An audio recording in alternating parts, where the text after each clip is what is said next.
Hello दोस्तों, आप सभी का एक बार फिर से स्वागत है एक नई कक्षा में जिसका टॉपिक है शिक्षण विधियाँ। तो आइए जानते हैं कि शिक्षण विधियाँ होती क्या हैं। शिक्षण द्वारा संचालित वह क्रिया जिसमें छात्रों को ज्ञान की प्राप्ति होती है तथा उनके व्यवहार में परिवर्तन होता है। यानी कि सरल शब्दों में कहें तो पढ़ाने का तरीका ही शिक्षण विधियाँ हैं। तो आइए देखते हैं शिक्षण विधियों को दो प्रकार से बांटा गया है। एक है शिक्षक केंद्रित तथा दूसरा बालक केंद्रित।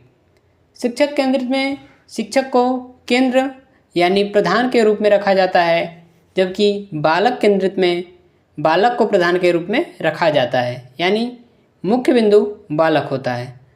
तो देखते हैं शिक्षक केंद्रित में शिक्षक प्रधान होता है। यह मनोवैज्ञानिक विधि नहीं है।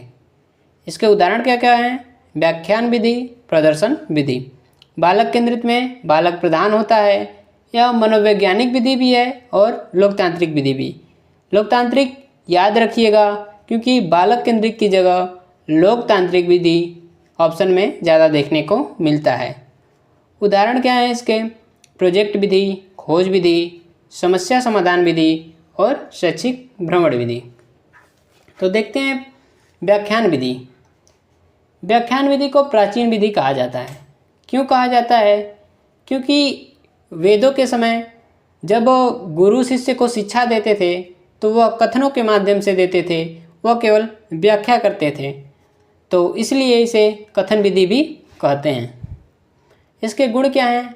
इसमें समय की बचत होती है, क्योंकि यह एक वन वे कम्युनिकेशन है, यानी कि शिक्षक कहता जाता है और बालक सुनता जाता है। बालक के द्वारा कोई रिस्पॉन्स नहीं होता, अतः यह वन वे कम्युनिकेशन है और इसमें समय की बचत होती है। यह बड़े समूह को संबोधित करने में उपयोगी है। यदि क्लास में ज़्यादा बच्चे हों तो इस विधि के द्वारा क्लास को अच्छी तरीके से पढ़ाया जा सकता है। इसके दोष क्या हैं? इसके दोष हैं कि यह मनोवैज्ञानिक विधि नहीं है।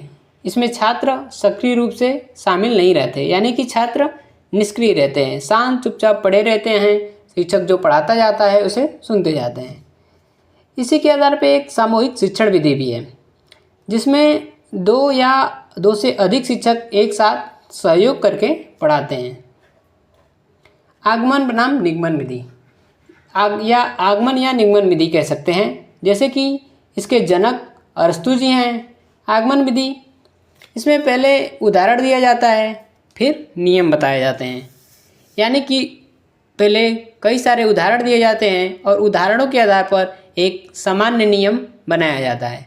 इसके कुछ सोपान हैं, जैसे कि पहले उदाहरण दिया जाता है, फिर उदाहरण के आधार पे उसका अवलोकन, फिर सामान्यीकरण, फिर परीक्षण और अंत में उसका सत्यापन किया जाता है। इस विधि के गुण क्या क्या हैं? यह शिक्षण की सर्वोत्तम विधि है। ध्यान रखिएगा, आगमन विधि शिक्षण की सर्वोत्तम विधि है। यह उच्च प्राथमिक कक्षाओं के लिए श्रेष्ठ है। इसके दोष क्या हैं? इसमें समय अधिक लगता है। निगमन विधि आगमन विधि की विपरीत है, यानी कि इसमें पहले नियम बताए जाते हैं, फिर उदाहरण दिए जाते हैं। इसके गुण क्या क्या हैं? इससे मानसिक विकास होता है, अभ्यास कार्य अधिक होता है, जबकि आगमन विधि में अभ्यास कार्य कम होता है, क्योंकि उदाहरण पहले बताए जाते हैं, छात्र केवल नियम निकालता है, तो अभ्यास कार्य कम होता है। जबकि निगमन विधि में पहले नियम बता दिए जाते हैं, उसी के आधार पर ढेर सारे उदाहरण दिए जाते हैं, यानी अभ्यास कार्य अधिक होता है। दोष क्या है इसके? रटने पर अधिक बल दिया जाता है। यह मनोवैज्ञानिक विधि नहीं है। कक्षा का वातावरण इसमें नीरस रहता है। प्रोजेक्ट विधि के जनक किलपैट्रिक जी हैं।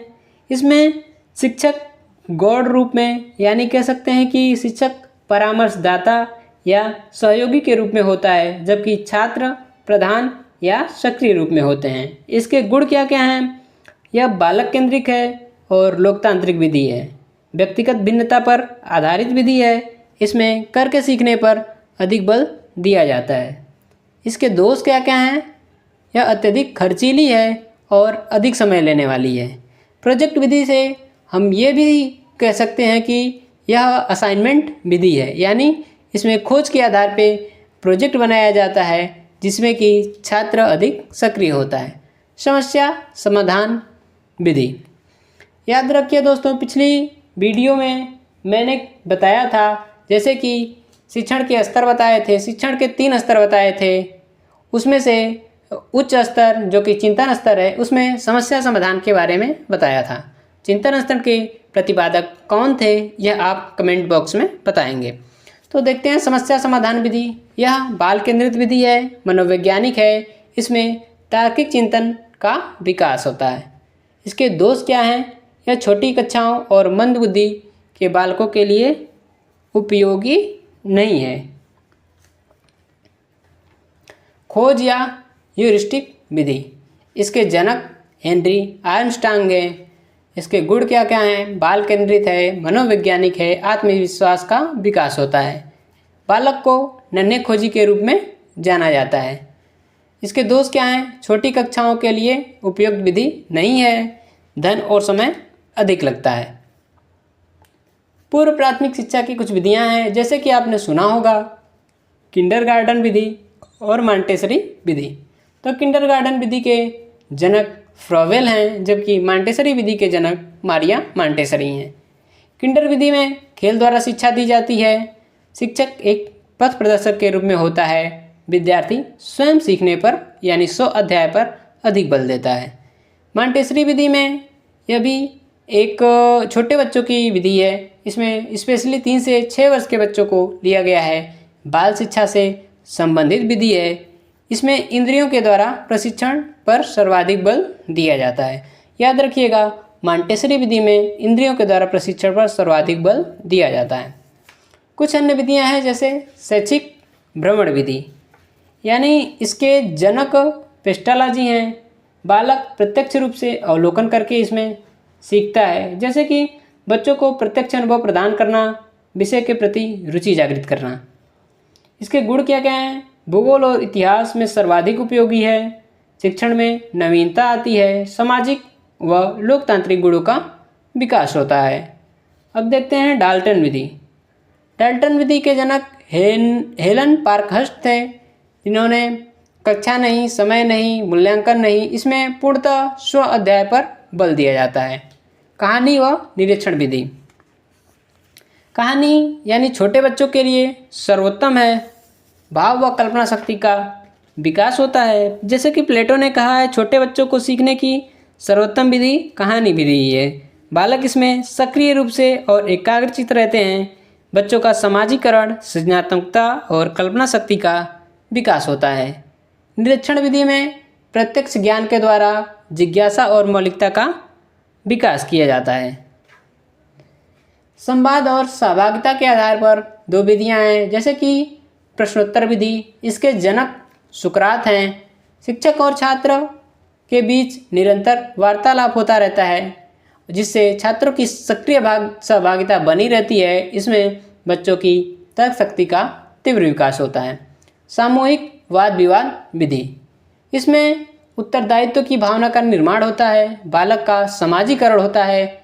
आत्मविश्वास और आत्मनिर्भरता जैसे लोकतांत्रिक गुणों का विकास होता है। तो आइए देखते हैं कि शिक्षण विधियां और उनके जनक, जो कि परीक्षाओं में मुख्य रूप से पूछे जाते हैं। तो आगमन या निगमन विधि के जनक अरस्तु हैं। प्रश्नोत्तर विधि के जनक सुकरात। किंडरगार्टन के फ्रॉवेल। प्रोजेक्ट विधि किलपैट्रिक। खोज या ह्यूरिस्टिक विधि के हेनरी आर्मस्ट्रांग हैं। शैक्षिक भ्रमण पेस्टोलॉजी मारिया मॉन्टेसरी।